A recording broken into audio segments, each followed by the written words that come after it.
Welcome, I'm Thomas Walker, President of Wayne Community College, and glad you could join us for another edition of Have You Heard?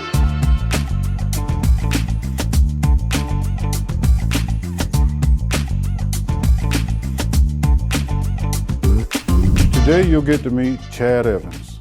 He's an achievement coach here at Wayne Community College and an intriguing young man who has a story to tell, but I also want you to understand what he does and the support functions he and the other achievement coaches, as well as many people here at the college, do to help our students succeed.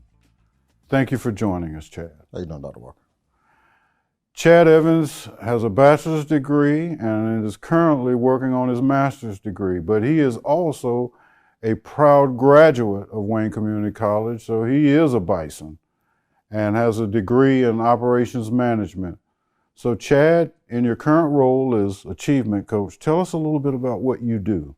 I like to tell my students I'm their cheerleader without the pom-poms.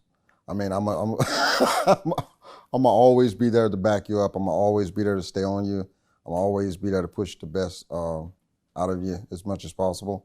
And I'm always there to listen if you want to vent, if you want to cry, if you want to, whatever you want to do. I'm gonna be that big brother in that role for you. But I'm also stern about keeping those grades up, keeping that GPA up. I'm not big on dropping classes. If we can avoid it, we try to. But we go around all scenarios, and I'm just that all around person for them, just to make sure I be there, actually be that third corner in the triangle for that teacher, student, achievement coach triangle. So I actually talk to the instructors, talk to the students, always try to keep that connection strong.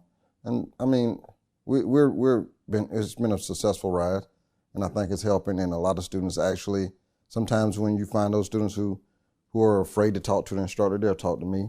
But I build that bridge, and I say about a semester or so, they'll actually be able to sit down with their instructor, talk to them casually. And I'm big on emails. I tell them this is a business. Everything we touch is business. And so you got to reach out, email. You always got to stay in contact. So I try to always stay in that ear just for the good. So. Well, being a graduate of Wayne Community College, I'm sure I don't have to tell you that one of the things I think that makes community colleges unique is just the wide range of where students come from and how they got here. And you had your own interesting story. Would you be comfortable sharing a little bit about that, about being from Florida and how you made it up to the beautiful metropolitan Goldsboro area? Yeah, I mean, it was a story too. I ended up in North Carolina because I got in trouble. I was a trouble youth, so my mom decides to send me with my uncle, who ran a migrant farm. We did potatoes and cabbage and stuff like that, and I ended up getting expelled the last 3 days of school, so for a fight.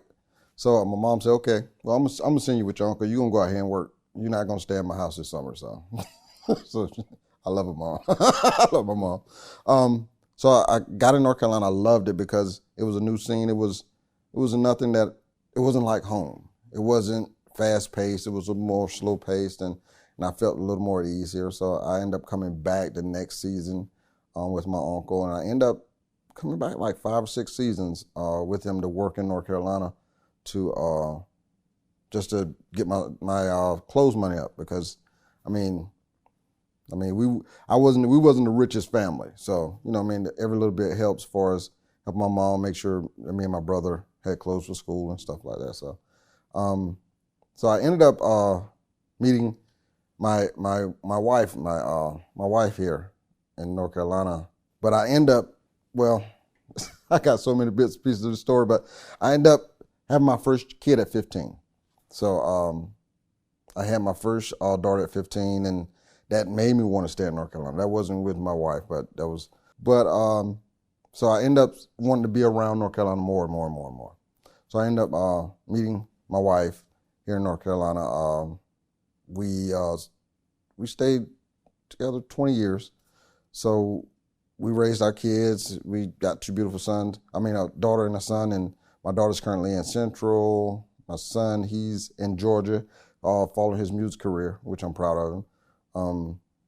So it's just been a ride. And I ended up in Goldsboro on crazy path. I came looking for a job in Raleigh. I met the owner of Precision Plumbing, and he told me, he was like, Chad, I would love for you to move to Goldsboro and work for my residential company. He said, I'll give you a supervisor position and a crew. And I think his name was Ross. And I decided to take the money that we had just put on the apartment in Garner back. Luckily, they gave it back. And I came to Goldsboro and actually moved here to work in plumbing. So I was a plumber for 7 to 8 years before moving to Goldsboro. Now, how did you find your way to Wayne Community College? Well, I found my way to Wayne because I got in a little more trouble. So usually when I get in trouble, I choose to go in the right direction. I don't know how to say that properly, but we had a deal. Me and my wife had a deal. I said, well, she came to Wayne first. She came through Wayne. Wayne was affiliated with a school called Mitchell's Hair School. So she came here and got her hair degree, her cosmetology degree. And we had a deal. I work while you go to school, and then vice versa. It didn't work out that way for me, but it worked out for her. So eventually I said, you know what? I'm just tired. I'm going to school. I said, I done tried every door. I'm going back to school. Because then my son was 16, and the first time I went back and got my GED is because he started school, and he was, some assignment he had in school. He came home and he said, Dad, help me with my homework, and it was colored by numbers. And I recall my father having that same conversation with me, telling me he wanted me to finish school. And I told him I was, but I didn't. Then my son came home and told me that, he said that to me, and I said, I can't expect him to put a degree on my wall if I don't have one up there myself. So I decided to go back and get my GED. And then when he turned 16, I said, well, I'm going to Wayne because I know college is right around the corner, so I can't expect him to put a degree on my wall if I don't have one up there myself. So it was a lead by example type thing. And coming to Wayne, and I hope this don't affect my career, but but coming to Wayne, I literally came up here because someone told me, Chad, you can get a check if you go to school. I said, well, I'm gonna go up here and go to class enough just to get one check, and I'm out. When I got here, and I met some extraordinary people. Thanks to Gene Smith, Dr. Smith. I wouldn't be where I am if it wasn't for him. But Kristen East, Michael Bloom, it was the teachers that I have met. They showed me that I can do this. So looking at the grades, I was like, well, no, I ain't going nowhere. I said, I can do this. I can get this degree. And I was good at it. I was good at, now the studying was hard because I hadn't been in school a while, but I was good at school. I loved education, everything about it. I loved the fact that the camaraderie that I was actually getting, and coming from, I'm labeled as a street boy because that's the life I lived, but you don't see that much. And they say it's honor amongst thieves, which it is, but it's not as good as the honor that I felt from the individuals that I met here at Wayne. So, and I think that's one of the things that fascinated me about school and education. Just the fact is, I have been incarcerated, but you can't take this from me. I've earned everything that I got. Every step that I took, I earned this. I mean, just when people see me today, if you see me in work clothes, you'll think I'm the same person. But like showing up today, you see me in a suit, like, oh my God, who is that? Because that's that change in me. I went from this type of person to this type of person, but I educated myself along the way. So Wayne is my alma mater. It's my, I have nothing bad to say about Wayne. Wayne is because of where I am today. That's what Wayne has done for me today. Well, I was aware of your relationship with Dr. Smith, who we both know, of course, has gone on to be a president, yes, and a fine president at Brunswick, yes, Community College. And I think that's emblematic of what I've heard from people is that it's been the people at this institution who make it a different place, mm-hmm, not like other community colleges, and not marginalizing them, that it makes this place special. And you've had several roles here since you've been at the college. Could you talk for a minute about some of the occupational roles you've been in here at Wayne?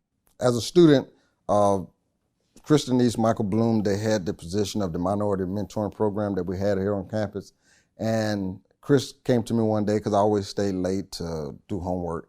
He said, "You want a job?" I said, "Yeah, I want a job." And he said, "Well, we have a student coordinator," and that was just doing paperwork, trying to plan for the trips to different colleges. And I took that role and actually got good at it and learned it. So when the opportunity came, when I graduated with my associate's degree at Wayne, Dr. Smith approached me and said, "Chad, I may have a position coming up according to how the grant is written." And he asked me, he said, "Would you take a position?" I said, I would. And I stepped right into that role, having experience coming from the student coordinator portion, right into that role. And it was me and another guy that he was hiring, but the other guy didn't take the position. I had to take it on myself. And I learned a lot in that position as far as the whole outcome of budget and the school itself, because I had to actually teach not only myself, but the students that I was actually mentoring about some of the things that Wayne does, some of the resources that they offer, and some of the things that we do outside of Wayne that a lot of people don't understand that we do. And after that position, I was actually still in school working on my bachelor's. So when I finished my bachelor's, another position came up for achievement coach. So I stepped into that role. And well, I'm skipping one. I actually was a recruiter too. So before I took this achievement coach role. So once I graduated with my bachelor's, I actually stepped into the achievement coach role, and loving it. I really do love it. So it's a bigger spectrum of students that I actually get to work with now. Well, your story is really an intriguing and captivating one, and I think it is a lesson to us all that there's no such thing as a normal life. There's just life. Now, if there are folks out there who are interested in learning more about Wayne in terms of either enrolling either on our workforce or continuing ed side or in one of our curriculum programs, and they want to just have an honest and candid conversation with someone about what it takes and what the process is, can they contact you? Anytime. All right, and how do they do that, Chad? They can contact me through my email, coevans@waynecc.edu, or my office number is 919-739-7104. Normally, since the pandemic has hit, my office number goes directly to my cell phone. So if you call that number, I will pick up. Well, Chad, we're fortunate to have you here. Keep doing the good work you do and be a shining example for those who are really trying to move forward in life. Because despite the pandemic, we can still make this happen at Wayne. Oh, yeah. Thank you, Chad. Thank you.